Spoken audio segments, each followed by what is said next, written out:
Bonsoir et bienvenue à tous, bienvenue à chacun d'entre nous à ce webinaire de ce soir, le numéro 6 des Open de Père Felios qui deviennent un rendez-vous traditionnel, un rendez-vous hebdomadaire que nous avons démarré depuis un peu plus d'un mois et où nous nous retrouvons chaque samedi pour débattre d'une question de croissance personnelle, d'une question de croissance professionnelle. Et ce soir, nous allons parler d'un thème très particulier. Et en introduction, je vais une fois encore parler très rapidement de Père Felios que vous connaissez, qui est un cabinet de formation, de coaching et de conseil. Et je suis Cyril Bakpak. Je suis formateur, coach certifié, je suis sapeur de cerveau. Et ce soir, nous allons parler d'un thème, comme je le disais. Mais avant de rentrer dans le vif du sujet, avant de commencer le développement, vous me permettrez de faire cette petite introduction qui va nous permettre de situer le contexte et de rentrer de plein pied dans le thème de notre échange de ce soir. Alors, nous sommes ce soir, samedi 16 avril, il est 19h40, une minute dans ma montre, et 24 heures sont progressivement en train de s'achever. Et sur ces 24 heures qui nous ont été offertes à tous, chacun de nous, à la fin de sa journée, aura un bilan, des bilans divers. Alors que certains auront avancé vers l'atteinte de leurs objectifs, bien d'autres auront eu une journée sans résultat, remplie d'activités futiles et sans grand intérêt. C'est ainsi que chaque jour se creuse l'écart entre le train de l'excellence et des succès fulgurants et celui de la médiocrité et de l'improductivité. Ce webinaire portera donc sur le thème 1000% de focus, comment rester concentré sur ses objectifs malgré les distractions. Il s'agira pour nous d'acquérir les clés pour nous permettre de rentrer dans une quête audacieuse de résultats et de sortir de toutes les distractions et de toutes les improductivités qui nous empêchent d'accomplir notre légende personnelle. Nous ferons cet échange-là autour de quelques points clés. Le premier point, nous verrons la nuance entre le cercle vicieux des distractions et le cercle vertueux du focus. Nous allons tout à l'heure comprendre ce que nous mettons derrière ces concepts. Nous allons ensuite voir, passer au scanner, quelles sont les différentes sources de distraction qui nous empêchent de produire du résultat. Nous verrons enfin, pour finir, les étapes du focus. Comment arriver à devenir une personne ultra focalisée, une personne capable de produire du résultat, quelles que soient les circonstances et quelles que soient les sources de distraction ou de tentation qui sont autour de lui. Donc, si vous permettez, je vais quand même prendre des attentes dans le chat. Si vous pouvez écrire dans le chat, j'aimerais bien lire quelles sont vos attentes. Vous êtes inscrit pour ce webinaire, vous avez choisi de nous suivre. En un mot, en deux mots, quelles sont vos attentes par rapport à nos échanges de ce soir? Qu'est-ce que vous êtes venu chercher si vous avez pris le temps de vous connecter? Merci de l'écrire dans le chat. Ou si quelqu'un veut, il peut toujours lever la main pour que j'ouvre son micro. Ce sera avec plaisir. Alors, quelles sont les attentes en venant, en s'inscrivant pour le webinaire de ce soir?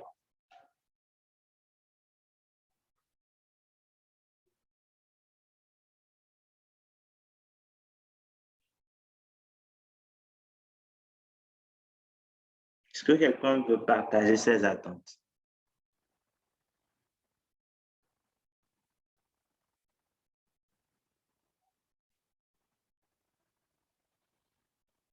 OK.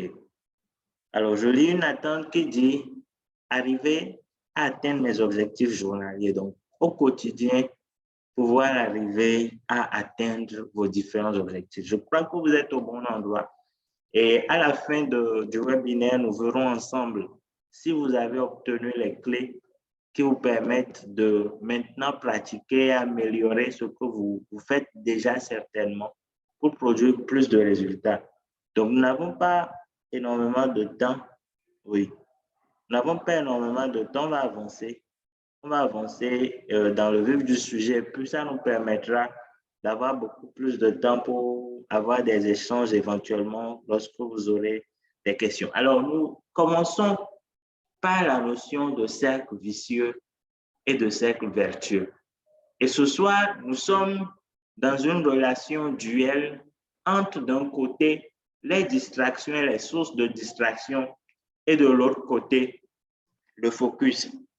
Parce que ce que nous devons comprendre déjà à la base, c'est que l'absence de focus est toujours liée ou en grande partie liée à une forte présence de sources de distraction dans nos vies.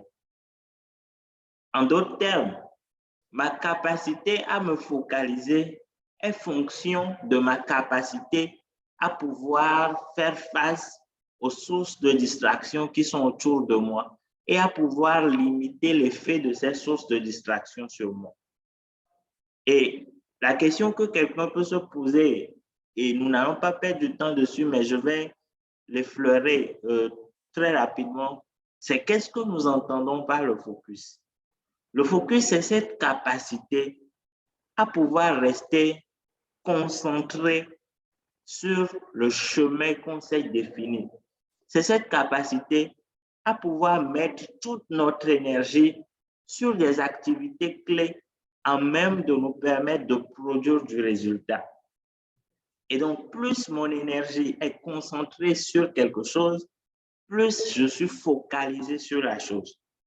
Donc, vous comprenez que lorsque mon énergie est détournée par des éléments qui ne m'apportent pas grand-chose, je suis donc en train de disperser mon énergie et donc je n'en ai plus suffisamment pour me focaliser sur les résultats que je dois produire. Or, nous savons que l'excellence, la richesse, le bonheur, etc., tout ce qu'il y a de bien est le fruit d'une focalisation sur le travail.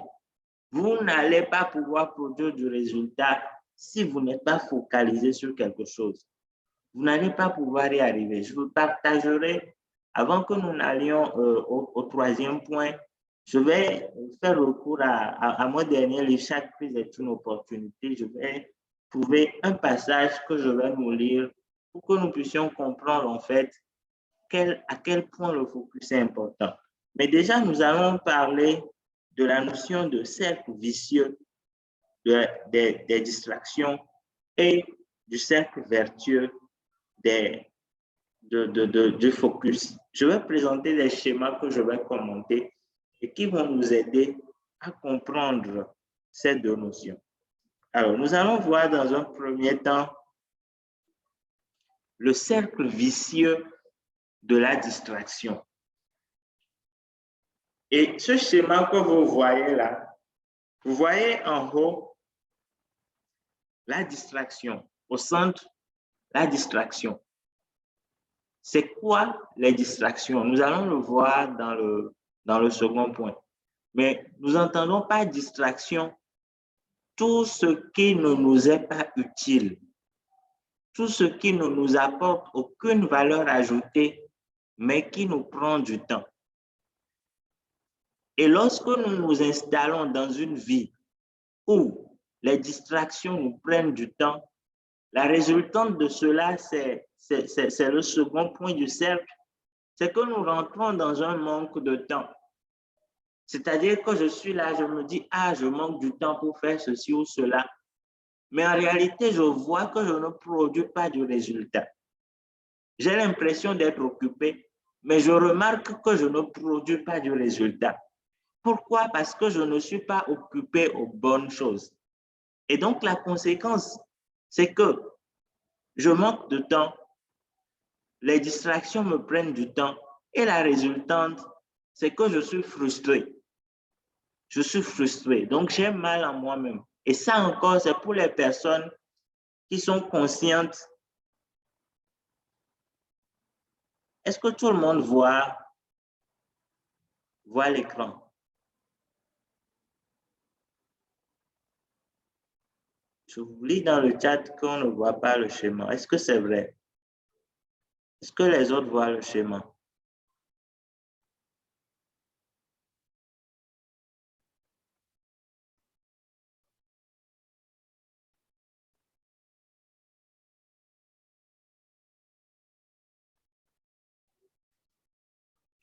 Est-ce que les autres voient le schéma? Ah, ok. Donc, je dois avoir un souci. Une minute. Qu'est-ce que vous voyez? Vous voyez? Est-ce que vous voyez le schéma maintenant?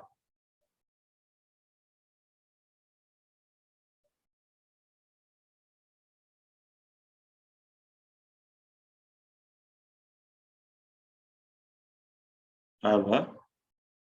Qu'est-ce que vous voyez à l'écran?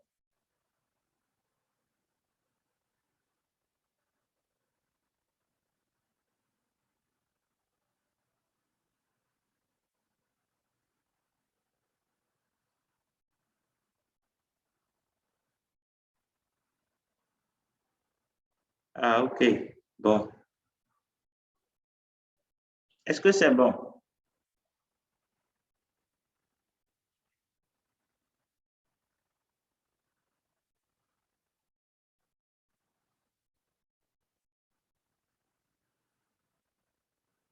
Ce n'est toujours pas bon?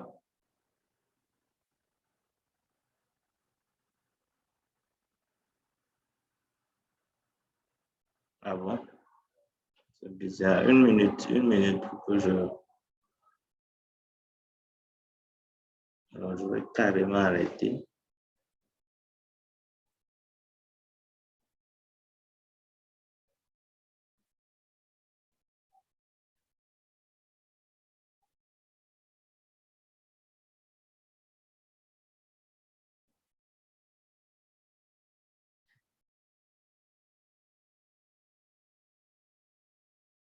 Est-ce que maintenant c'est bon?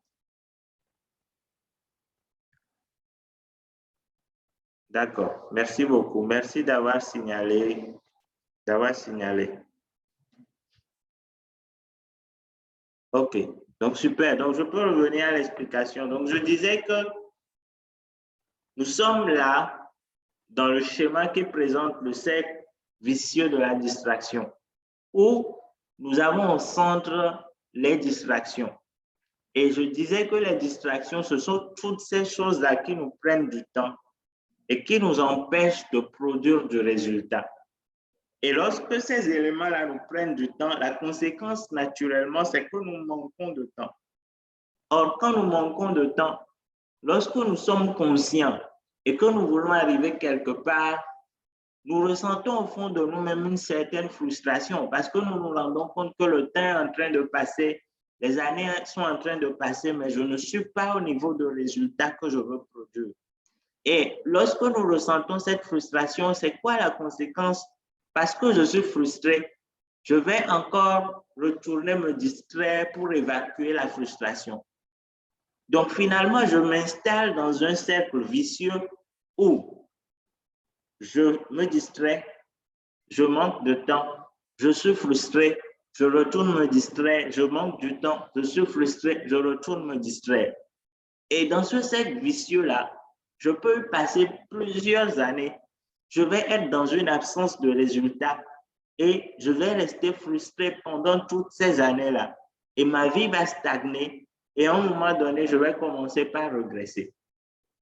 Et on peut donner beaucoup d'exemples. Vous allez voir des personnes au chômage qui, parce qu'aujourd'hui, ils n'ont pas d'activité professionnelle, vont se dire, ah bon, pour le moment, je ne fais rien. Donc, ils passent leur temps sur les réseaux sociaux, par exemple. La résultante, c'est que parce qu'il est sur les réseaux sociaux, il doit regarder tel challenge sur TikTok, regarder tel truc non instructif dans un groupe WhatsApp, etc. Finalement, il se rend compte qu'à la fin de la journée, il n'a plus le temps de faire des choses constructives, comme refaire son CV, comme aller postuler à un emploi, comme sur des webinaires comme celui que nous sommes en train de faire. Et quand ils réalisent cela, le résultat, c'est qu'ils se sentent frustrés. Et parce qu'ils se sentent frustrés, ils se disent, bon, demain, je vais changer. Mais pour le moment, je suis frustré, je vais aller me distraire un peu. Et soit c'est sortir, aller boire, soit c'est retourner dans le même groupe WhatsApp. Et au fil des jours, le cercle vicieux se reproduit. Au point où finalement, sa vie s'enfonce dans une spirale d'improductivité et les années passent sans que la personne ne soit capable d'aller à un niveau de résultat différent de celui où il est aujourd'hui. Mais par opposition au cercle vicieux de la distraction, nous avons ce qu'on appelle le cercle vertueux du focus. Le cercle vertueux du focus, c'est un cercle qui conduit, et je vous emmène directement au point 5 là, c'est un cercle qui a pour finalité le fait que vous soyez en train de produire encore plus de valeur. Contrairement au cercle vicieux de la distraction qui aboutit à la frustration et qui ramène à la distraction, le cercle vertueux du focus aboutit au fait que vous êtes capable de produire encore plus de valeur. Mais concrètement, comment se manifeste ce cercle vertueux du focus? Vous voyez que lorsque vous êtes concentré sur quelque chose, lorsque par exemple vous voulez réaliser un travail et puis vous vous dites, OK, j'ai ce travail à faire, je vais me déconnecter de tout, je vais aller m'asseoir pour travailler, vous allez vous rendre compte que vous allez travailler beaucoup plus sereinement et avancer plus vite dans la tâche que vous voulez réaliser. Et parce que vous avancez plus vite, la conséquence, c'est que votre cerveau est beaucoup plus concentré pour retenir les choses que vous êtes en train de faire. Donc, naturellement, vous apprenez plus. Et parce que vous apprenez plus, vous progressez. Et quand vous progressez, vous voyez vos résultats, vous vous rendez compte que, ah, hier, il y a un mois, je n'étais pas capable de faire ceci, mais aujourd'hui, au moins, je fais une phrase, une conversation en anglais, etc. Donc, ça veut dire que j'avance. Vous gagnez confiance en vous parce que au-delà de ce que les résultats nous apportent en termes de peut-être financiers, en termes d'avancée, les résultats sont un facteur important de confiance en soi. Lorsque je produis du résultat, ma confiance en moi-même augmente. Ma confiance en mes capacités augmente. Ma confiance en mes compétences augmente. Et parce que je gagne en confiance en moi-même, je suis capable d'apporter plus de valeur. Je suis capable d'aller chercher à relever de nouveaux défis. Et quand je veux relever ces défis-là, j'avance plus vite, j'apprends plus et au fil du temps, lorsque je m'enferme dans le cercle vertueux du focus, je vais me surprendre un jour du niveau de résultat que je produis. Je vais me surprendre parce que je vais me dire, ah, il y a quelques années, je n'étais pas capable de cela. Et pour vous donner un exemple palpable, aujourd'hui, dans mon contexte actuel, il arrive que je fasse plusieurs formations dans la semaine. Par exemple, ce matin, bon, disons de ce matin jusqu'à cet après-midi, j'étais à une formation quasiment toute la journée. Et j'ai fini un peu moins d'une heure avant que nous ne démarrions cette session. Et aujourd'hui, je suis capable de tenir ce rythme-là de plusieurs formations par jour ou par semaine parce que j'ai mis du focus sur le développement de cette compétence. Quand je démarrais il y a 5 ans, je ne pouvais pas tenir une conférence par semaine. Parce que pour produire du contenu, pour faire une conférence, cela va me demander du temps de préparation. Mais parce que je me suis focalisé sur le développement de ces compétences, aujourd'hui, je peux réduire le temps de préparation d'une conférence au maximum. Et ça n'arrive que parce que Je me suis enfermé dans le cercle vertueux du focus. Donc, la production de résultats, la capacité à devenir excellent tient au fait que vous puissiez vous enfermer dans ce cercle vertueux du focus-là. Mais le cercle vertueux du focus commence par un premier pas. C'est parce que vous allez vous concentrer sur quelque chose que vous allez commencer par pouvoir avancer plus vite dans la chose, que vous allez apprendre plus, que vous allez progresser, que vous allez gagner en confiance, que vous allez apporter plus de valeur. Et ainsi de suite, vous changez de niveau, vous changez de cap, etc. Je vais prendre un autre exemple. Quand vous prenez un domaine comme les arts martiaux, par exemple, c'est un domaine que je ne maîtrise pas parfaitement, mais ce que je sais, c'est que la ceinture la plus élevée, c'est la ceinture noire. Et dans la ceinture noire, il y a différentes dames, ce qu'on appelle les dames. Et ça va jusqu'à je ne sais combien de dames. Mais ce que je sais, ce qui est certain, c'est que celui qui obtient la ceinture noire, il n'a pas commencé l'apprentissage de ces arts martiaux-là par la ceinture noire. Il a commencé par la ceinture des débutants. Je crois que ça doit être le jaune, si je ne me trompe. Et puis, il a eu d'autres ceintures progressivement pour arriver au noir.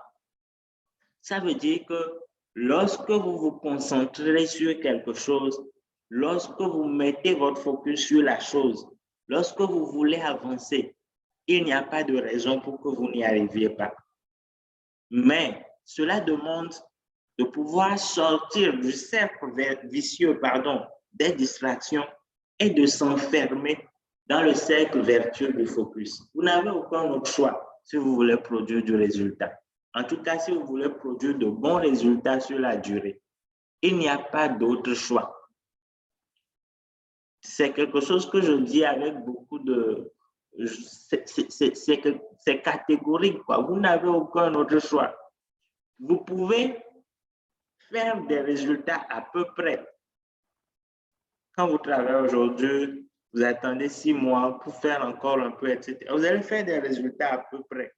Mais si vous voulez produire des résultats dont le niveau augmente au fur et à mesure, vous n'avez pas de choix que de vous enfermer dans le cercle vertueux du focus. C'est non négociable. Je ne sais pas si à ce niveau-là, ça va ou si quelqu'un a une préoccupation.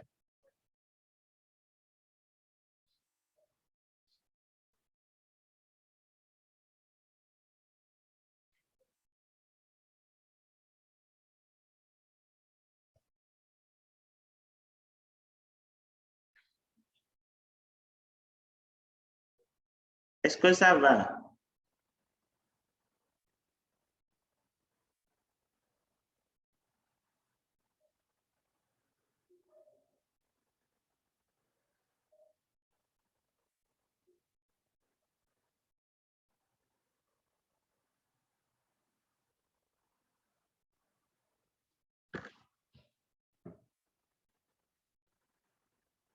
Bien. Alors, nous allons voir maintenant le second point, passer le scanner.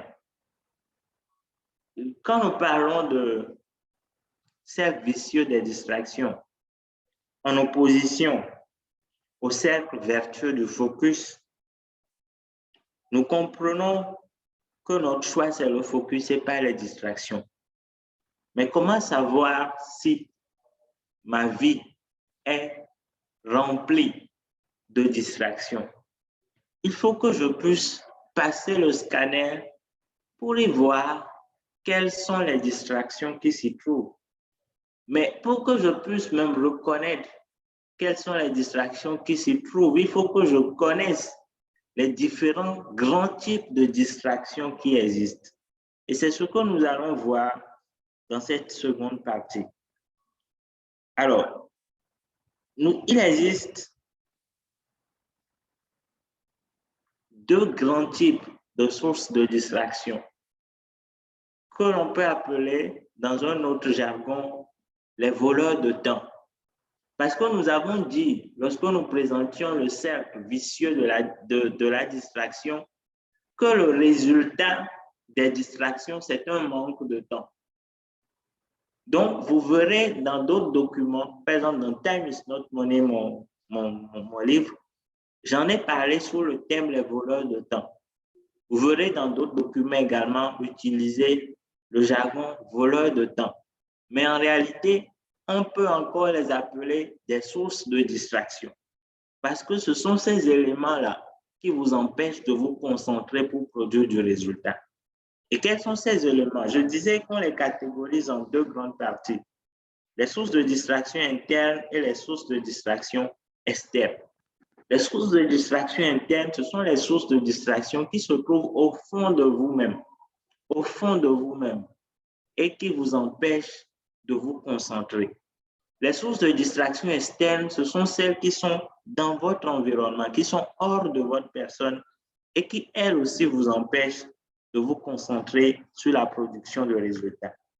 Nous allons donc voir quelles sont les sources de distraction internes et externes et en les voyant, l'objectif, c'est que vous puissiez à votre niveau voir à quel degré êtes-vous affecté par cette source de distraction.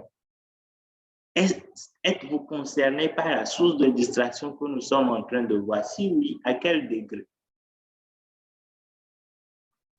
La première source de distraction que nous allons voir, c'est les objectifs et priorités confus et changeants. Les objectifs et priorités confus et changeants. Qu'est-ce que cela veut dire?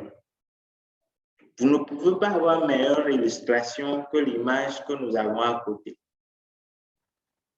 Vous voyez sur l'image des routes qui s'entremêlent avec des panneaux contradictoires.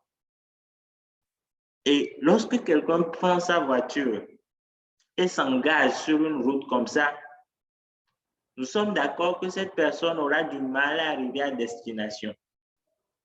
Et en fait, c'est ce qui nous arrive lorsque nos objectifs sont confus et changeants.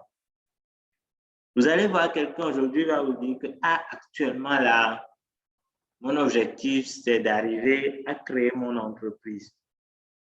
C'est mon objectif. Je vais faire ça d'ici la fin de l'année. 2 jours après, 2 mois après, 3 mois après, il va vous dire que, oh, bon, en fait, pour le moment, j'ai abandonné l'objectif là. Parce que entre-temps, j'étais parti quelque part et j'ai vu une moto. Il y a une nouvelle moto qui est sortie, ça m'intéressait. Donc, comme ma moto est un peu vieille, j'ai préféré investir l'argent sur cette moto-là en attendant de retrouver l'argent pour créer l'entreprise. Donc, cette personne-là, en réalité, n'a pas de clarté dans ses objectifs. Et elle est comme une personne qui est sur ces routes-là, qui aujourd'hui est sur une route, le lendemain se retrouve sur une autre route, après-demain se retrouve sur l'ancienne route, au point où finalement, elle-même, elle ne sait plus où elle va. Et tant que vos objectifs et vos priorités seront confus et changeants, vous ne pouvez pas être focalisé. Parce que le prérequis de la focalisation, c'est la clarté de ce que vous voulez faire et de où vous voulez aller. Je répète, le prérequis de la focalisation, du focus, c'est la clarté de ce que vous voulez faire et de où vous voulez aller. Donc, la question que ce que nous sommes en train de dire doit vous poser, c'est est-ce que vos objectifs, ce soir, samedi soir, est-ce que vos objectifs, là où vous êtes, sont suffisamment clairs? Si on vous demande, Monsieur X, Madame Y, à l'instant T, quels sont vos 3 objectifs les plus importants? Est-ce que vous êtes en mesure de le dire? Est-ce que vous êtes en mesure de le dire? À quel degré vos objectifs sont-ils suffisamment clairs? S'ils ne sont pas clairs, c'est donc tout naturel que vous ne soyez pas capable d'être focus. Donc, première chose, les objectifs et priorités confus et changeants. La seconde chose, c'est le manque, pardon, il y a une coquille, c'est le manque de planification de la journée. le manque de planification de la journée. Le terme est suffisamment clair et nous comprenons. En réalité, ce manque de planification résulte de quoi? Ce manque de planification résulte lui-même du fait que mes objectifs ne sont pas clairs. Si je ne sais pas où je vais, je ne peux pas choisir combien de carburant je vais utiliser. Je ne peux pas prévoir combien je dois mettre dans la poche pour pouvoir prendre une moto ou une voiture. Donc, à partir du moment où la question des objectifs est faussée, il est fort probable que la suite soit également faussée. Maintenant, je peux avoir des objectifs clairs et échouer dans la planification. Il y a beaucoup de personnes qui échouent dans la planification de leur journée parce qu'ils ne savent pas que c'est important ou bien parce qu'ils n'ont pas développé le niveau de discipline qui leur permette de réussir dans cette planification-là. Donc, la seconde source de distraction, c'est le manque de planification. Est-ce que vos journées sont planifiées? Et qu'est-ce que nous entendons par planification? Il y a différentes façons de planifier sa journée. Il y a des personnes qui peuvent planifier leur journée à la minute près. C'est-à-dire de 7h à 8h, je fais ceci, de 8h à 10h, je fais ceci, etc. C'est bien.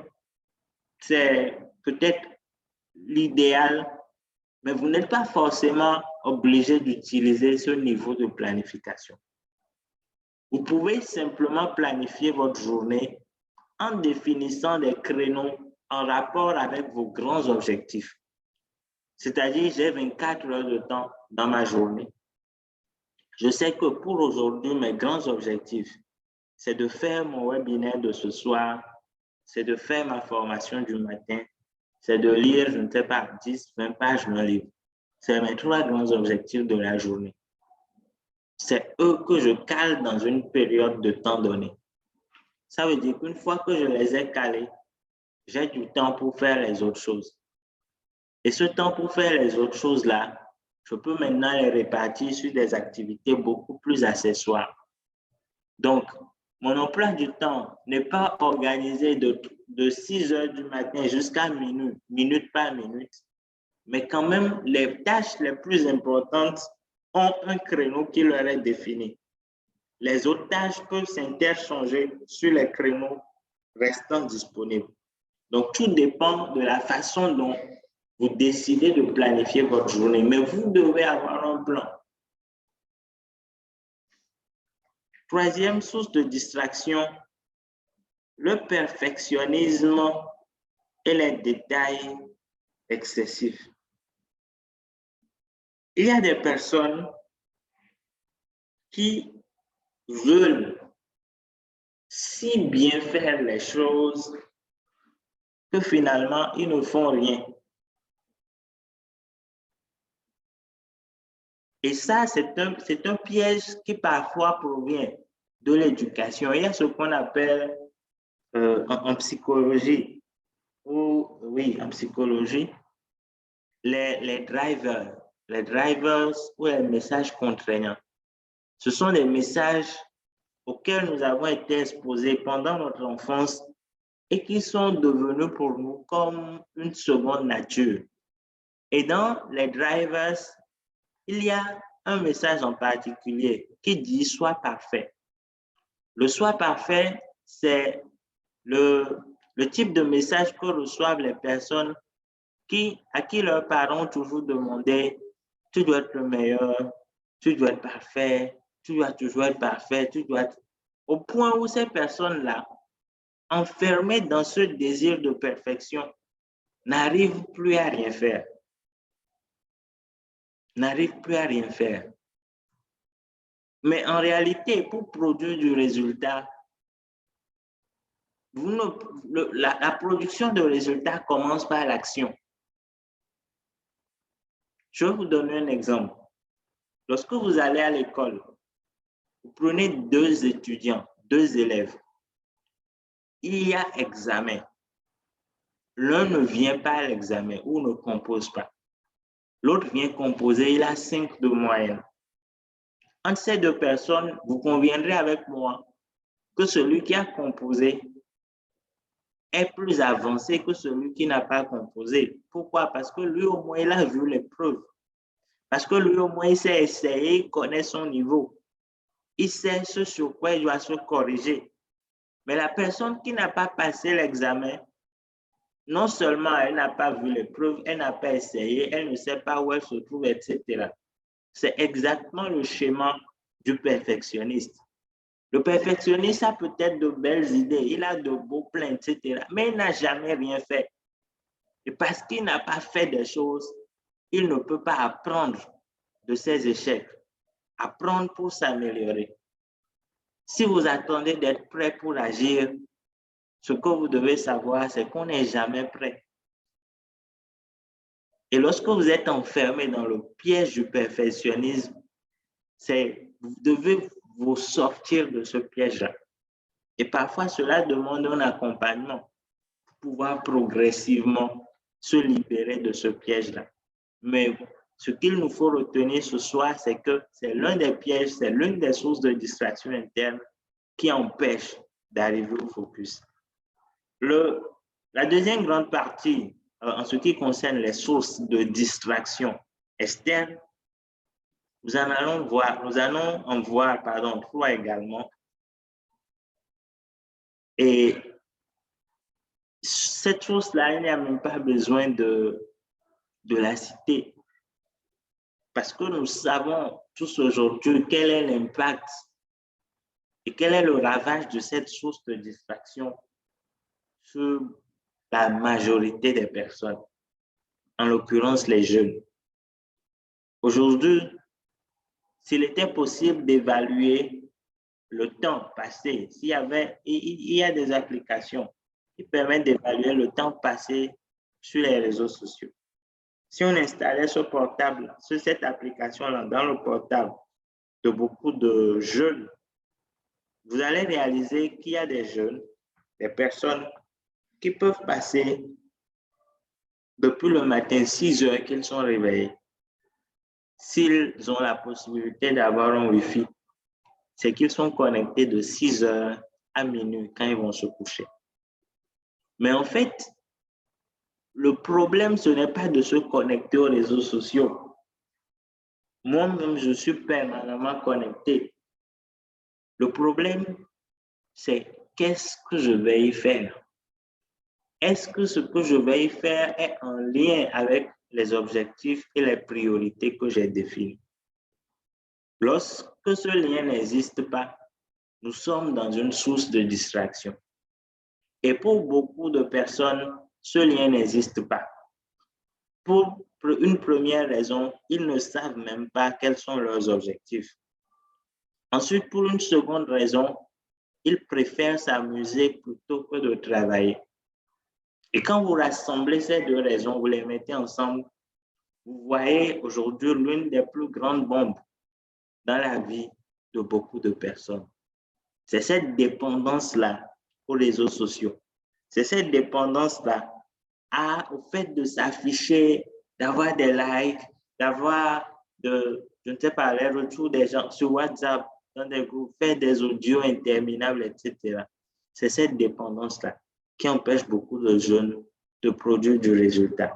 Et sur ces réseaux sociaux, là, une petite parenthèse, je suivais récemment un documentaire, un reportage où on présentait en fait une école qui était en Californie, dans la Silicon Valley, là où se trouvent les grandes entreprises de technologie, ce qu'on appelle les GAFA, Google, et Apple, Amazon, Google, Apple, Facebook, etc. Dans cette école qui se trouve dans la Silicon Valley, les élèves sont soumis à 0 écran. C'est-à-dire qu'il n'y a pas d'ordinateur, il n'y a rien dans l'école. Donc, ces élèves-là travaillent comme normalement dans des cahiers, ils ont des livres, etc. Mais il y a 0 écran dans l'école. Ils ne sont même pas autorisés à mener des portables. Et dans cette école, justement, se trouvent la plupart des enfants des plus grands informaticiens, des premiers responsables de ces sociétés de développement de réseaux sociaux et de technologie. Donc, ces personnes qui ont développé ces réseaux sociaux font tout pour éviter que leurs enfants utilisent ces applications. Et dans le reportage, on a donné la parole à certains d'entre eux qui aujourd'hui se repentissent d'avoir créé ces applications parce qu'ils disent qu'ils ont travaillé sur ces applications-là, ils ont travaillé pour connaître la psychologie de l'homme et créer une forte dépendance vis-à-vis de ces applications. C'est-à-dire que tout est fait lorsque vous arrivez sur ces réseaux sociaux-là pour capter votre attention pendant de nombreuses heures. Et finalement, aujourd'hui, ils regrettent. Est-ce que c'est des regrets sincères? Point d'interrogation. Mais ils disent regretter d'avoir créé ces outils qui aspirent le temps des gens, aspirent leur attention et finalement les empêchent de vivre leur vie. Donc nous, ces outils existent déjà. C'est de formidables opportunités quand on sait les utiliser. Mais la question c'est, est-ce que nous savons les utiliser? Est-ce que nous savons véritablement les utiliser? L'autre source de distraction, externe, qui s'assimile aux réseaux sociaux, c'est un peu comme l'ancêtre des réseaux sociaux, c'est la télévision et les différents médias. Les médias, c'est la radio, etc. Et même aujourd'hui, je ne vais pas prendre la télé dans son rôle traditionnel. Aujourd'hui, nous avons un peu comme la télé sur Internet. La télé sur Internet, c'est des applications comme Netflix, où vous avez toutes les séries, tous les films, etc. Et c'est devenu ce que les gens cherchent, abonnement Netflix. Donc, quand il y a des gens qui se lèvent le matin, ils s'assoient devant une série et ils peuvent y passer toute la journée. La question qui se pose quand il finit de faire ça, c'est en quoi est-ce que cela t'avance dans tes objectifs? Si cette personne est capable de vous démontrer que cela contribue à la rendre meilleure pour l'atteinte de ses résultats, c'est que ces séries-là ne sont pas pour elle une source de distraction. Mais dans la plupart des cas, ce n'est pas comme cela. Dans la plupart des cas, c'est que ce sont des gens qui perdent du temps devant ces séries, devant ces films-là, qui dépensent leur argent pour finalement des outils qui les aident à perdre du temps. Et nous nous installons dans ce que nous avons vu au début, le cercle vicieux de la distraction. Et pour finir avec les sources de distraction et notamment les sources de distraction externe, voici encore l'une des sources de distraction les plus importantes, surtout en Afrique, c'est les visites impromptues. Les visites impromptues, vous êtes là, vous avez un programme et puis quelqu'un se lève de sa maison sans vous avertir et il arrive chez vous. Et vous aussi, parce que, votre programme ne vous est pas cher, ou je ne sais pour quelle raison, vous installez la personne et vous lui accordez tout votre temps. Résultat, vous lui accordez tout votre temps. Résultat, vous ne faites plus, vous n'avancez plus dans vos objectifs, vous perdez du temps. Et il y a des gens, il n'y a pas de jour sans qu'ils ne reçoivent de la visite. Ou pire, c'est eux-mêmes qui vont aller faire ces visites impromptues-là. Donc finalement, quand vous rassemblez toutes les sources de distraction internes et externes que nous avons vues, vous pouvez réaliser que, en réalité, c'est très facile de perdre tout son temps. C'est très facile de se laisser voler du temps par ces sources de distraction-là et de s'enfermer dans le cercle vicieux.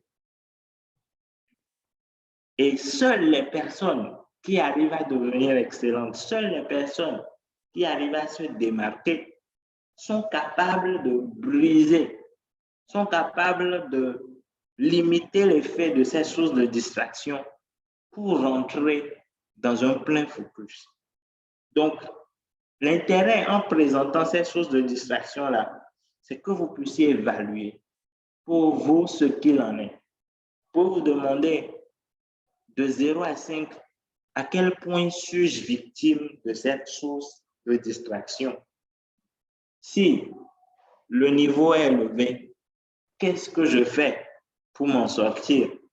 Et je souligne que lorsque vous êtes victime de sources de distraction, ce n'est pas par un coup de baguette magique que vous allez en sortir. Vous n'allez pouvoir en sortir que par l'action et par une action progressive. Et tant que ce n'est pas le cas, ce sera difficile de produire du résultat, d'avancer tel que vous souhaitez arriver à le faire. Donc, est-ce que éventuellement quelqu'un a une question?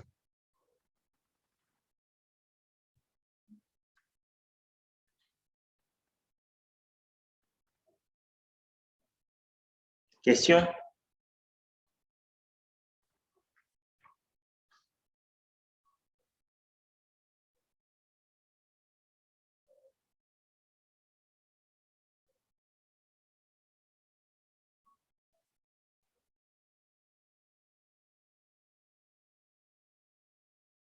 Est-ce qu'il y a une question?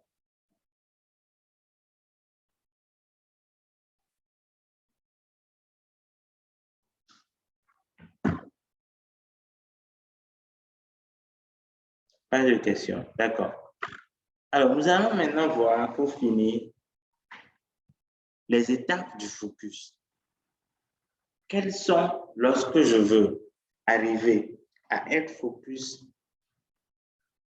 les étapes que je dois suivre, les prérequis qui vont m'amener à arriver à pratiquer le focus. Le premier niveau, la première étape du focus consiste à trouver votre raison d'être. La première étape du focus consiste à trouver votre raison d'être.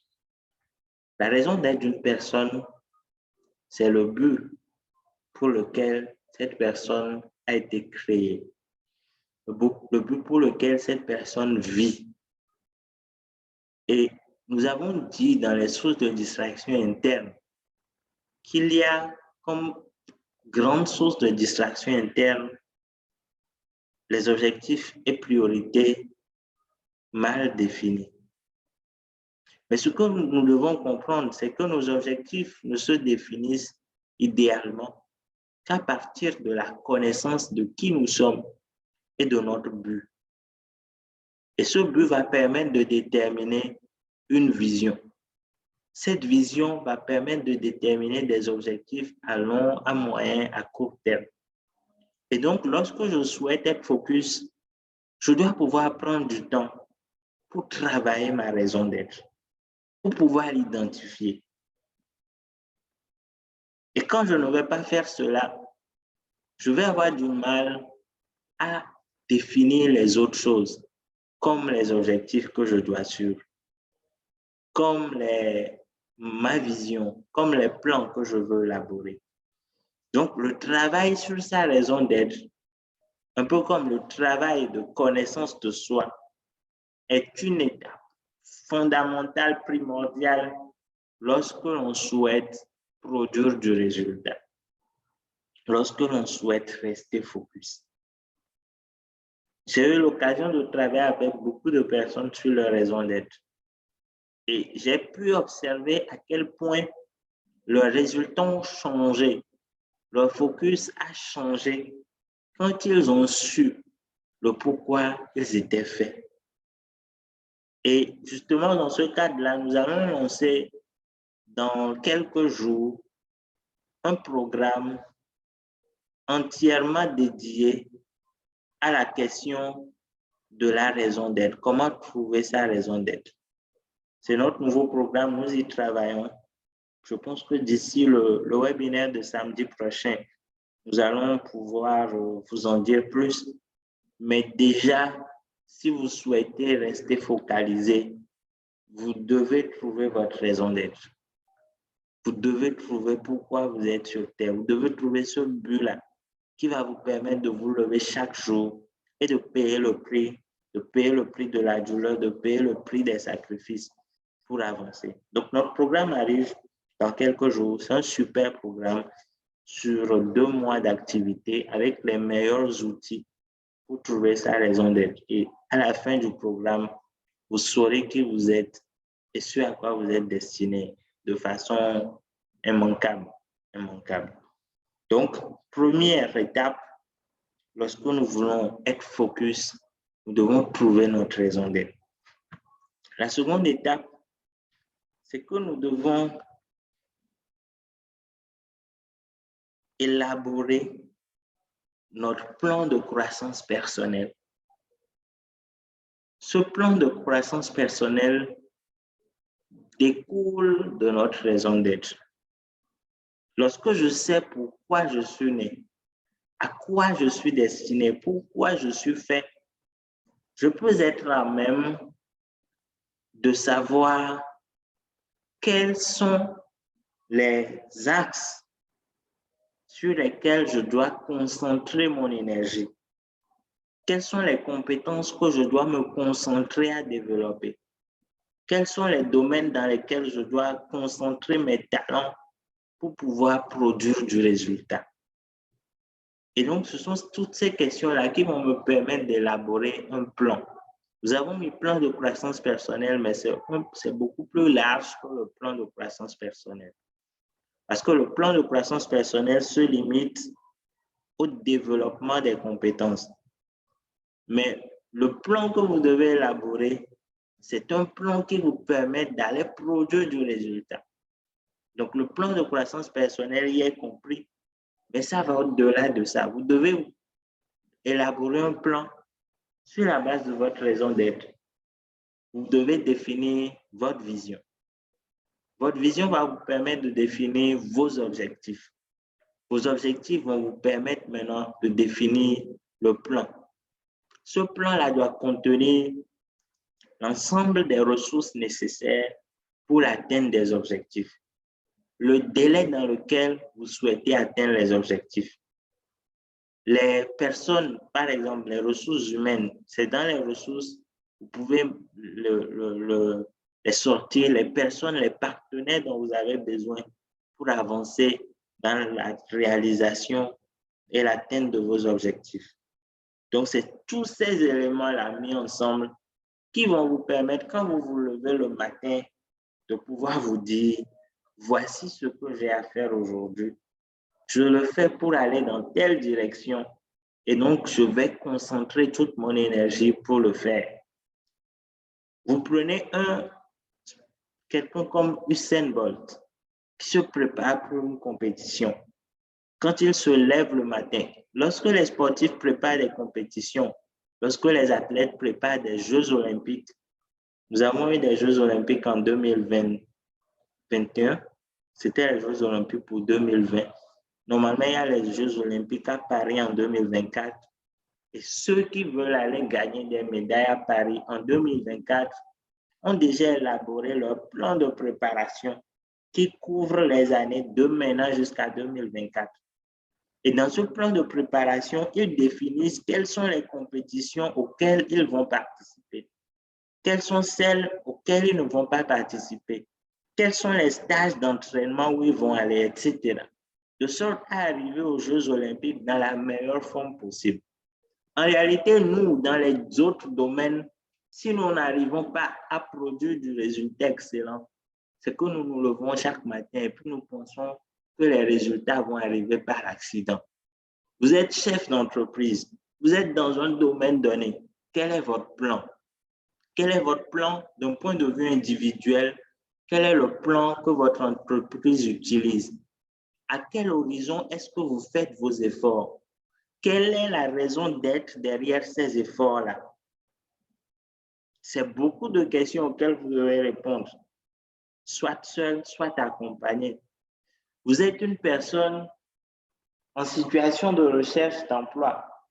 Vous êtes étudiant, etc. et vous aspirez à trouver un emploi. Qu'est-ce que vous faites? Comment est-ce que votre plan est élaboré? À supposer que vous avez déjà votre diplôme. Quel est votre plan pour aller trouver du travail? Quel est votre plan pour vous rendre visible sur le marché du travail et pour attirer l'attention des recruteurs? Quel est votre plan pour continuer par acquérir les compétences que vous n'avez pas pu acquérir dans le cadre académique ou scolaire? Parce qu'on est tous d'accord que les compétences que nous acquérons dans nos universités ne suffisent pas pour aller performer sur le marché de l'emploi. Quel est votre plan? L'absence de plan, c'est un auteur qui a dit que échouer dans sa planification, c'est planifier son échec. Je répète, échouer dans sa planification, c'est planifier son échec. Donc, lorsque vous échouez dans le processus de planification qui va vous permettre d'arriver au focus, c'est que vous avez planifié vous avez planifié le fait que vous serez victime des distractions. Vous avez planifié votre échec. J'espère que nous sommes en phase et que ça peut aller. Nous allons voir le troisième aspect, troisième point très important. Peut-être que c'est l'un des points les plus importants dans la question du focus. Vous devez créer votre propre prison. Je répète, vous devez créer votre propre prison. Ce n'est pas quelqu'un qui doit vous enfermer. C'est vous-même qui devez vous enfermer. Et pour moi, c'est la clé du focus. Et je vais vous expliquer ce que cela veut dire. En fait, vous allez voir la majorité des personnes qui, s'ils sont salariés, se réveillent chaque matin pour aller au boulot. Ils sont au boulot de 7h, de 7h30 ou 8h à 17h, 18h, je ne sais pas quelle heure. Ils font cela du lundi au vendredi, voire au samedi. Et ils vont peut-être le faire pendant 30 ans jusqu'à aller à la retraite. Vous allez prendre un élève, il va aller à l'école pendant plus d'une dizaine d'années jusqu'à avoir les diplômes qu'il veut avoir. Mais lorsque vous sortez ces personnes-là de ces cadres-là, vous vous rendez compte que lorsque vous dites à quelqu'un, un élève qui a fini ses diplômes, lorsque vous lui dites de créer lui-même un emploi du temps personnel pour travailler sur ses objectifs de 7h à 17h pendant 1 mois, 2 mois, il ne va pas pouvoir le faire. Il ne va pas pouvoir le faire, pourtant il allait à l'école en respectant ce genre d'emploi du temps. Il ne va pas pouvoir le faire, pourquoi? Parce qu'il n'a pas créé sa propre prison. Il lui est plus facile de suivre, de rester dans le cadre des prisons que les autres ont créées pour lui, que l'école a créé pour lui, que son employeur a créé pour lui. Vous allez voir des chefs d'entreprise, et ça c'est un avis personnel. Je trouve qu'il y a beaucoup d'entreprises dans nos milieux où nous ne travaillons pas suffisamment. C'est-à-dire que vous allez voir des chefs d'entreprise parce qu'ils se disent que je suis à mon propre compte, etc. Il peut se permettre de venir au boulot à midi et de repartir à 15h.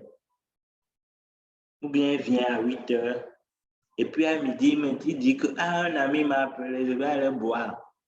Il va. Il revient à 16h. Un comportement qu'il n'aurait jamais eu s'il était employé quelque part.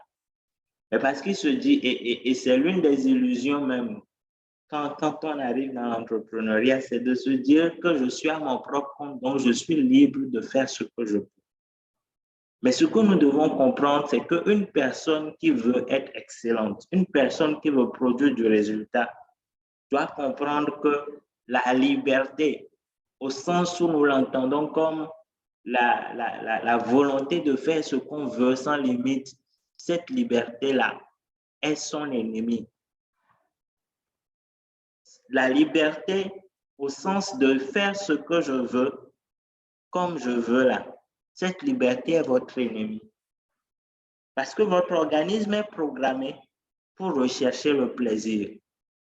Et votre organisme va toujours, au quotidien, être dans ce combat-là avec vous. Je veux dormir beaucoup plus. Je veux aller manger au restaurant aujourd'hui. Je veux dépenser pour acheter un nouvel habit, etc. Mais vous, vous devez vous créer une prison qui discipline votre organisme, qui lui fait se réveiller à 6 heures, à 5 heures, à 4 heures, si tel est que c'est l'emploi du temps que vous avez fixé. Maintenant, la question que vous pouvez vous poser, que vous pouvez me poser, c'est comment créer votre propre prison. Je vais vous dire comment j'ai créé ma propre prison. Vous voyez par exemple le webinaire de ce soir, pour moi c'est une prison. Et quand je dis prison, ce n'est pas un terme péjoratif, ce n'est pas pris au sens négatif.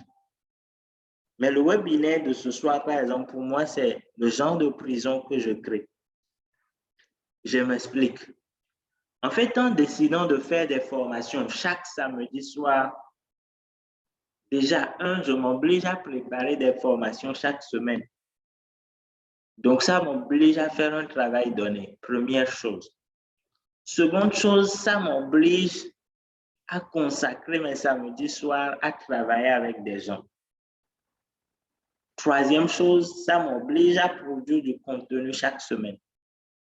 Et imaginez qu'on fasse ce webinaire pendant 1 mois, 2 mois, 6 mois. Nous aurons produit des trentaines de contenus sur des trentaines de thèmes différents. De sorte à ce que demain, lorsque nous voudrons faire une formation sur un thème donné, il y a déjà des éléments de base qui ne sont même pas quelque part, que j'ai dans mon esprit parce que j'ai déjà travaillé dessus. Mais qu'est-ce qui m'oblige à faire ce webinaire? En réalité, rien. Rien. Mais je me suis créé ma propre prison. Donc, le focus, vous devez comprendre que le focus, c'est la capacité à vous créer vos prisons. Et par rapport au domaine dans lequel vous êtes, vous devez arriver à vous créer ces prisons-là. Si je remonte un peu plus loin, en 2017, quand je commençais dans la formation, j'ai créé une page Facebook. Quand j'ai créé ma page, quand j'ai créé la page automatiquement, j'ai annoncé que je lançais une rubrique, la tasse de motivation, où je diffuse un test de motivation tous les lundis matins. Donc, avant de lancer la rubrique, j'avais écrit des tests pour plusieurs mois déjà que j'ai programmés. Et naturellement, les tests finissent. Donc, à un moment donné, ça m'oblige à écrire des tests chaque semaine. Je n'ai pas le choix. Donc, forcément, après un certain temps, j'ai suffisamment de tests parce que j'en ai écrit. J'en ai écrit plus d'une centaine comme ça. Mais je ne serais pas arrivé à ce résultat-là si je n'avais pas créé la prison. Je dois publier des tests chaque lundi matin. Je peux multiplier les exemples.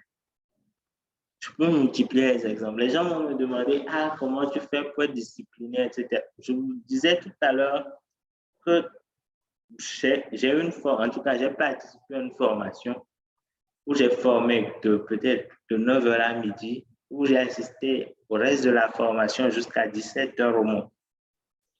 Mais ça n'a pas empêché que nous tenions le webinaire de ce soir. Pourtant, je peux me dire, je suis fatigué, etc. Est-ce que les gens même vont suivre, etc. Mais c'est déjà écrit et ça doit se faire. Donc, le focus, c'est une décision que vous prenez de vous enfermer dans une prison. Et tant que vous ne vous enfermez pas dans une prison, pour ma part, j'estime que vous aurez du mal à rester focalisé. La liberté est l'ennemi du focus. La liberté est l'ennemi du focus. Et aucune personne excellente dans ce monde-là n'est libre de faire ce qu'il veut quand il veut. Je disais tout ce matin à la formation que Dangote, Bill Gates, toutes ces personnes richissimes-là n'ont pas forcément le temps de jouir de leur richesse au sens où nous entendons la jouissance.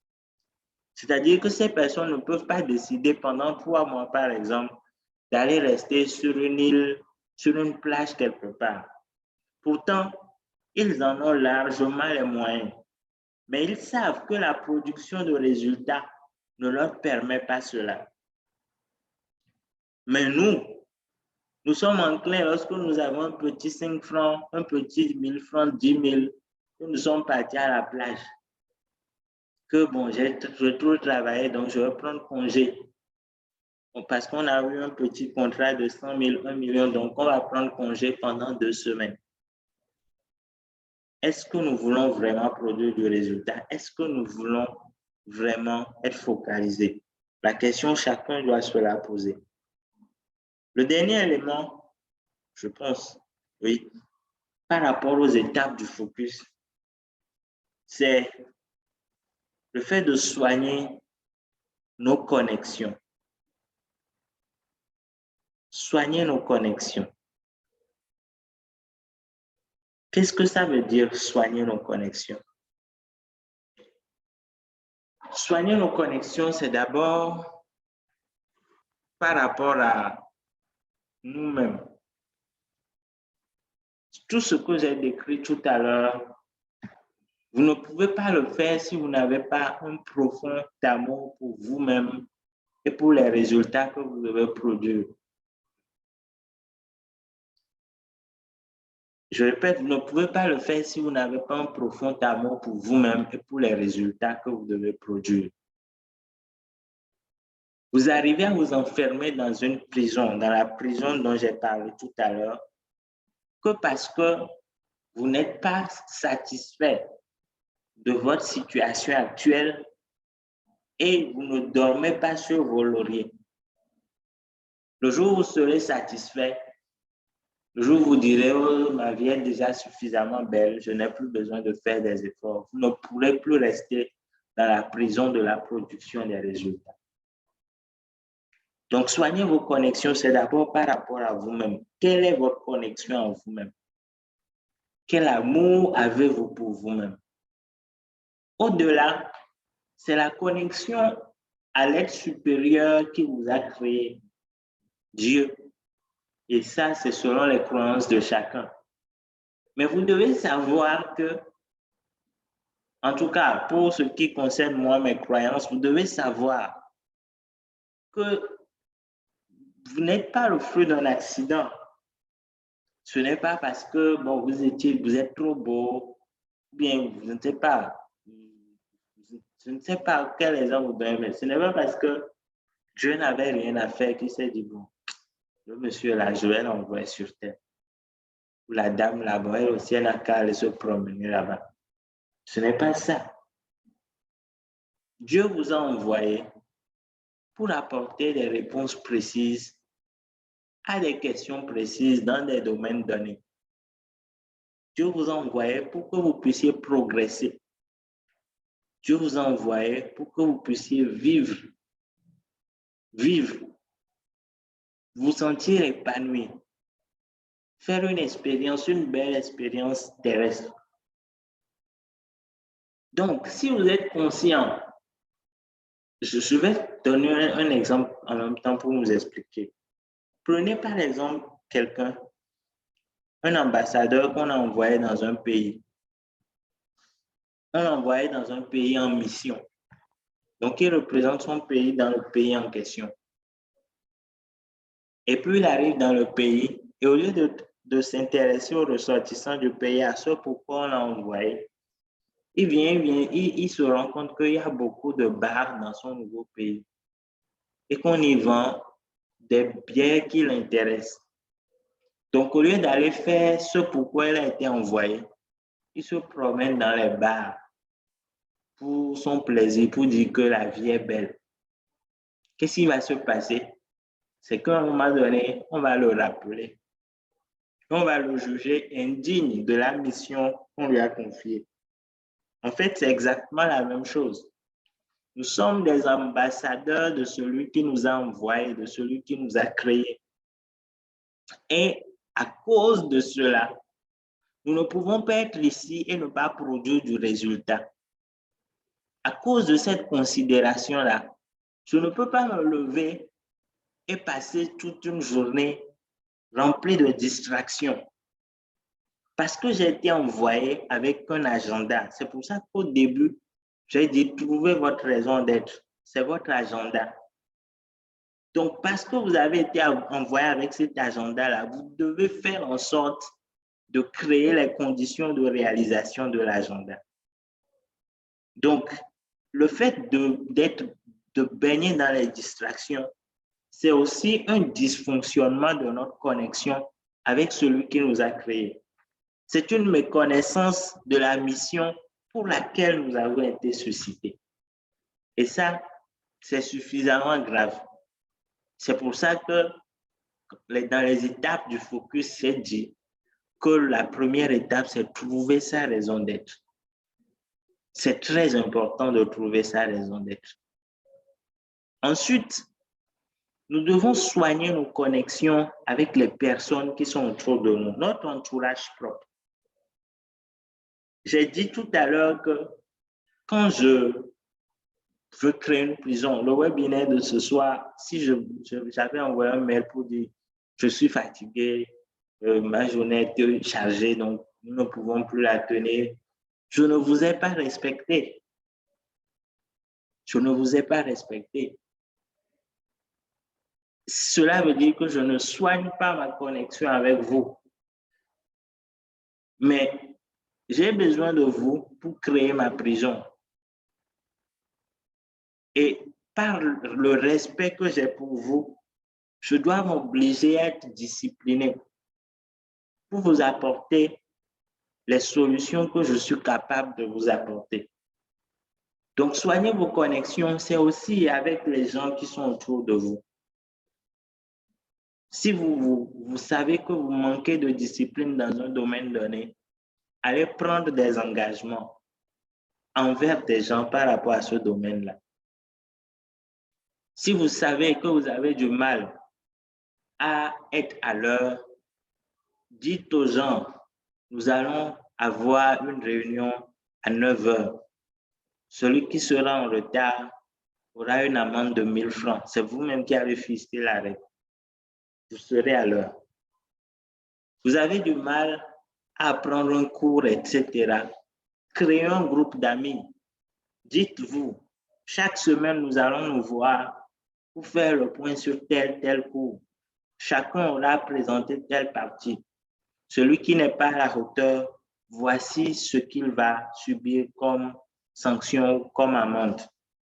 Vous allez être discipliné. Donc, vous avez besoin des autres pour créer le cadre de votre discipline. Et vous devez soigner vos connexions avec ces gens-là pour pouvoir créer les conditions du focus. J'ai donné des exemples. La famille, soignez vos connexions avec votre famille. C'est également un outil pour rester focalisé. Donc, c'est des choses qui, a priori, sont simples à entendre.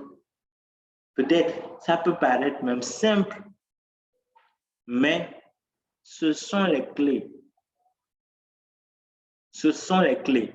Il y a peut-être d'autres clés, mais en tout cas, toutes les clés dont je vous parle, ce sont celles que j'ai expérimentées et que je continue par expérimenter. Je ne suis pas ici pour vous raconter ce qu'on a dit simplement. Les livres en parlent en ces termes-là ou en utilisant d'autres termes. mais ils parlent des mêmes concepts. Maintenant, je ne suis pas ici pour vous raconter ce que disent les livres et que moi-même, je n'ai pas expérimenté. Tout ce que nous avons dit ce soir, ce sont des choses que j'ai expérimenté, que j'expérimente et qui, en ce qui me concerne, me permettent de produire du résultat. Ce n'est pas parfait. Mon niveau de résultat n'est pas parfait, mais il s'améliore. Et j'ai la certitude qu'en continuant de rester dans ce cercle du focus-là, il va continuer à s'améliorer. Donc, voilà les éléments que nous devions voir, chers amis. Je suppose que vous avez peut-être des questions. S'il y a des questions, je me ferai un plaisir d'y répondre. Et dans 5-10 minutes, nous allons nous séparer pour nous retrouver, par la grâce de Dieu, samedi prochain pour un prochain webinaire. Mais déjà, avez-vous des questions?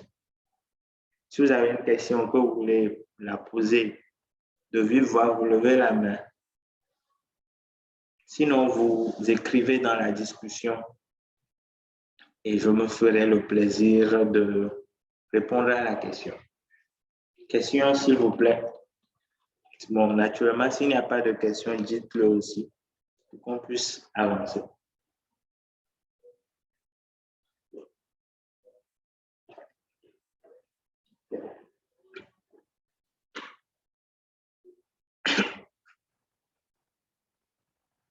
OK.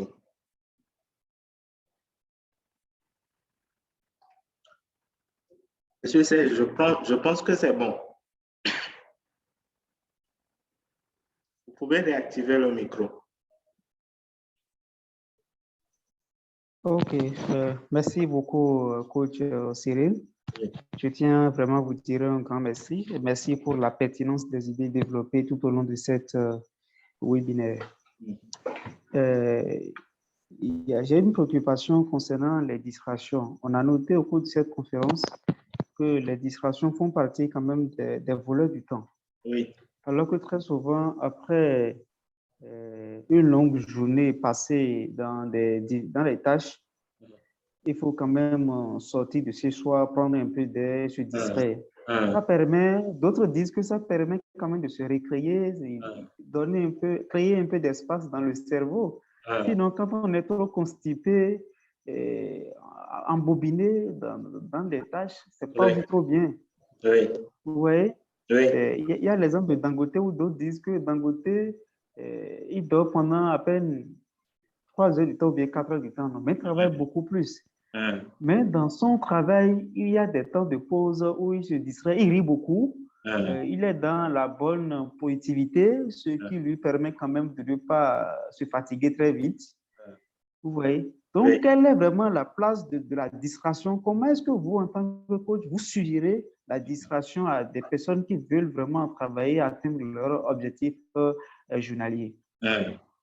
Merci, Monsieur Serge, pour déjà la participation et également pour la question. Vous avez parfaitement raison et je pense que ça me permet d'éclaircir le sens du mot distraction dans le contexte où nous l'utilisons ici. Dans notre contexte ici, la distraction n'est pas synonyme de la distraction qu'on a quand on a fini de travailler. Je vais un peu plus m'expliquer. Lorsque je travaille, par exemple, j'ai travaillé toute cette journée et que tout à l'heure, je vais me dire, par exemple, que je regarde la télé pendant 1 heure ou que je vais causer avec quelqu'un pendant 1 heure, je suis en train de me distraire. C'est une distraction, mais c'est une distraction positive parce qu'elle vient après le travail pour me permettre d'avoir du répit pour être en même de mieux travailler de nouveau. Mais la distraction dans laquelle nous l'avons, dans le sens dans lequel nous l'avons développé ici, ce sont en fait des éléments qui nous volent du temps et qui ne nous permettent même pas de travailler sur nos objectifs. Donc, ça veut dire que si, par exemple, je me réveille le matin et que je passe toute la journée à aller visiter des gens pour causer, je passe toute la journée sur les réseaux sociaux à causer dans un groupe, etc. Si ce n'est pas dans le cadre de mes objectifs, si cela ne m'emmène pas à court terme à produire du résultat, c'est que je suis en train de perdre mon temps. Donc, je suis en train d'être distrait au sens où nous le développons ici. Donc, je suis en train d'être victime des voleurs de temps. Donc, la nuance se situe à quel niveau? La bonne distraction vient alimenter votre capacité à produire du résultat. Comme vous l'avez dit, le fait de sortir, prendre de l'air, etc., alimente votre capacité à produire du résultat parce que ça permet à votre cerveau de se reposer, de reprendre des forces. C'est comme le sommeil. Le sommeil est très important. Vous n'allez pas, par exemple, vous priver de sommeil pendant une semaine, un mois, sous prétexte que vous voulez éliminer les sources de distraction. Nous n'avons pas cité, par exemple, le sommeil dans les sources de distraction ici. Parce que si vous dormez 8 heures par jour, 6 heures par jour, tant que vous avez défini vos grands objectifs et que vous avancez, vous n'êtes pas en train de perdre du temps. Vous reposez votre cerveau pour être capable de mieux travailler de nouveau. Mais vous êtes victime des distractions à partir du moment où, au lieu d'avancer vers vos objectifs, ces distractions-là vous prennent le plus clair de votre temps, de sorte à ce que vous n'arrivez plus à avancer vers l'atteinte de vos objectifs. Donc, c'est un peu la nuance que je peux faire par rapport au concept même de distraction. Le sens ici est un peu, c'est vrai que c'est le même mot, mais nous ne l'utilisons pas dans le sens courant où on parle de je vais me distraire un peu, etc. Je ne sais pas si je me suis expliqué, M. Serge. Ok, vraiment. Merci beaucoup, coach. Ok, Merci je vous en beaucoup. prie, je vous en Il y prie. avait la distraction externe. Vous avez notifié qu'il y a les réseaux sociaux qui nous volent beaucoup de temps. Oui, Mais au même moment, nous savons les réseaux sociaux nous aident également à accroître nos chiffres d'affaires via justement, les communications. bien sûr. Hmm. C'est pour ça que je disais de toujours prendre les distractions en rapport. Quand nous citons une distraction, nous ne disons pas que dans l'absolu, c'est un je ne sais pas, c'est un outil négatif.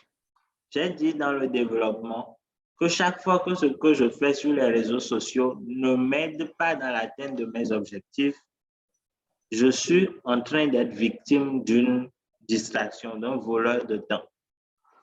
Et je disais que moi-même, je suis permanemment connecté. Mais ce que je fais sur ces réseaux sociaux-là, ce n'est pas une perte de temps.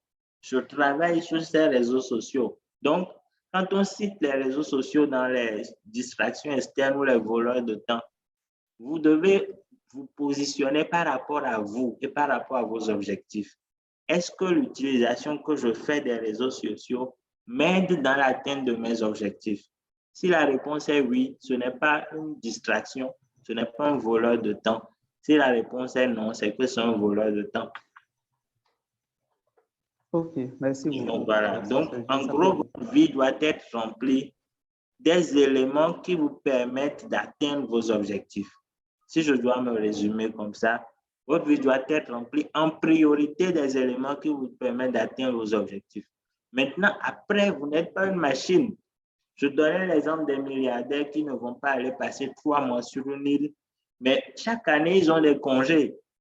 Ils passent 1 semaine, 2 semaines, périodiquement dans des endroits où ils ont la possibilité de se relaxer. Je ne suis pas dans une posture où je dis qu'il faut travailler 24 heures sur 24, 365 jours sur 365. Même une machine, elle s'éteint. Quand vous prenez votre ordinateur, vous l'allumez 24 heures sur un moment, vous devez le teindre pour que la batterie se repose, etc. Donc, comprenons la chose comme ça. Le repos doit m'aider à être plus productif. Des activités que je fais pour me distraire doivent m'aider à être plus productif. les relations avec moi. C'est pour ça que j'ai fini par soigner vos connexions comme un outil de focus. Le fait que j'échange avec ma famille, le fait que je sorte avec ma famille, que je passe du temps avec eux, n'est pas quelque chose d'improductif. C'est productif parce que ça m'aide à me ressourcer. C'est productif parce que ça renforce mes liens avec ma famille et même ça me donne la motivation pour que je sois encore plus déterminé dans l'atteinte de mes objectifs. Donc, je ne suis pas du tout en train de décrire un schéma où vous travaillez 24 heures sur 24 sans rien d'autre, ce qui est impossible et d'ailleurs c'est improductif. Je pense qu'on aura un webinaire encore plus sur la question du temps où on pourra parler des lois du temps. Il y a une loi du temps, la loi de Illich, si je ne me trompe, qui dit qu'après un certain temps de travail, nous commençons par devenir improductifs et qui demande à ce que l'on se repose. Ouais, donc, ce que nous disons, c'est nous cherchons la productivité. Donc, le repos même est un facteur de productivité. Alors, il y a une question dans le chat qui dit, donc, est-ce que créer sa propre prison, c'est se priver de liberté en quelque sorte? Oui, créer sa propre prison, c'est se priver des libertés qui ne nous permettent pas d'être productifs. Parce que, et ça également, c'est la résultante d'une loi du temps, la loi de Laborit, qui dit que nous fuyons la douleur et nous recherchons le plaisir. L'être humain est orienté à fuir la douleur et à rechercher le plaisir. La conséquence, c'est que quand nous sommes là en tant qu'être humain, nous sommes enclins à rechercher des activités dans lesquelles nous allons nous faire plaisir. Or, la production de résultats passe par la douleur. Si vous êtes capable de m'entendre, de me comprendre en français ce soir, de comprendre ce que je dis, c'est parce que vous avez été à l'école. Et à l'école, ça n'a pas été toujours une partie de plaisir. Il y a des matins où vous n'avez pas envie, mais vous devez aller parce que vous n'avez pas le choix. Sans ça, vous ne seriez pas au niveau où vous êtes aujourd'hui. Le piège avec beaucoup de gens, c'est qu'à partir du moment où ils sortent des prisons, quand je dis prison, je dis toujours, ne le prenons pas sous l'angle négatif, les prisons que la société a créées, comme l'école, comme le travail salarié, etc., eux-mêmes, ils n'arrivent pas à se créer leur propre prison. J'ai fini mon école, j'ai fini mes diplômes, il y a des compétences qui me manquent, je dois recréer ma propre prison pour avoir ces compétences-là. Je cherche à gagner de l'argent, je dois créer ma prison pour pouvoir gagner cet argent-là. Parce que si je ne le fais pas, je vais avoir la sensation de liberté, mais ce sera une liberté dans la galère, parce que je n'aurai même pas les ressources pour profiter de cette liberté que j'ai l'impression d'avoir. Donc, voilà ce que je peux dire sur ces questions-là. Je crois qu'il y a plus de questions. Rapidement, je vais... Aura, vous connaissez. Aura, c'est notre programme de prise de parole en public. Nous sommes en plein dedans. Nous avons déjà fait quelques sessions.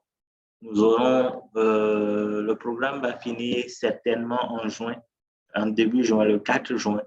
Et si Dieu le veut, nous aurons une nouvelle vague à partir de juillet. Donc, ce sera un plaisir de vous avoir si vous n'y êtes pas déjà.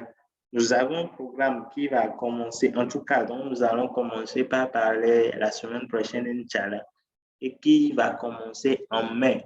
Un programme sur comment trouver sa raison d'être. Comment trouver sa raison d'être. Nous avons dit tout à l'heure ici que la raison d'être est un élément fondamental pour le focus. Si je sais ce pourquoi je suis né, je peux payer le prix pour faire la chose. Donc, trouver sa raison d'être est un élément important. Je vous donnerai les détails d'ici là dans le prochain webinaire. Et puis, vous avez notre livre. Le livre Chaque crise est une opportunité, dans lequel nous développons beaucoup d'outils pour faire de chaque situation une opportunité, tirer le meilleur de toutes les situations que je vis. Le livre est à 5 000 en version physique, il est à 3 000 en version numérique. Il est disponible à Lomé, nous livrons à l'intérieur du Togo. Il est disponible à Cotonou, à Dakar, en version physique, en version numérique, partout ailleurs dans le monde. Donc, vous pourrez avoir le livre. Il suffit de nous contacter sur le 70 03 98 46 et puis vous allez avoir tous les détails. Donc, merci. Merci. Nous n'allons pas vous prendre beaucoup plus de temps. Je vous remercie pour votre participation à ce webinaire. Nous sommes là tous les samedis. Nous lançons le thème en milieu de semaine. Donc, plus nous serons nombreux, plus les échanges seront interactifs. Mais nous, notre credo à Père-Filios, c'est que même avec le nombre le plus restreint possible, nous allons travailler parce que le changement commence par 1, 2, 3 personnes et prend toute la société, prend le monde entier. Donc, nous sommes convaincus que ce webinaire va vous aider, ces webinaires vont vous aider à acquérir des clés qui vont apporter des transformations positives dans votre vie. Et quand ce sera le cas, vous allez pouvoir le faire rejaillir sur les personnes autour de vous. Et c'est nous tous qui sommes en train d'en bénéficier. Donc, je vous remercie pour votre participation. Merci pour les questions, les apports, les différents échanges. J'espère que ce webinaire aurait été à la hauteur de vos attentes. Nous allons le poster sur YouTube comme d'habitude d'ici cette nuit demain matin. Et vous avez sur notre page YouTube tous les webinaires précédents. Nous sommes au numéro 6. Ce soir, nous en avons donc 5 déjà postés sur différents thèmes, comment se connaître, les fondamentaux de la prise de parole en public, etc., etc. Donc, vous avez des outils pour pouvoir transformer votre vie. Et nous faisons notre mission, justement, nous faisons ce pourquoi nous sommes sur Terre en vous apportant ces outils-là. Donc, merci à tous. Merci une fois encore. Au plaisir de nous retrouver samedi prochain encore plus nombreux. N'hésitez pas à partager les informations par rapport au webinaire aux personnes autour de vous. Chaque fois que vous avez l'information, je nous souhaite pour tous les chrétiens une bonne fête de Pâques, un bon week-end de Pâques. Pour les musulmans, bon Ramadan, bonne suite à vous. Et bon week-end à chacun de nous, que les bénédictions soient et à très bientôt. À Père-Filios, nous travaillons à révéler l'éclat de vos performances. Excellente soirée et rendez-vous samedi prochain dans notre webinaire et toute la semaine sur nos différents réseaux sociaux. À très bientôt et très belle soirée à tous.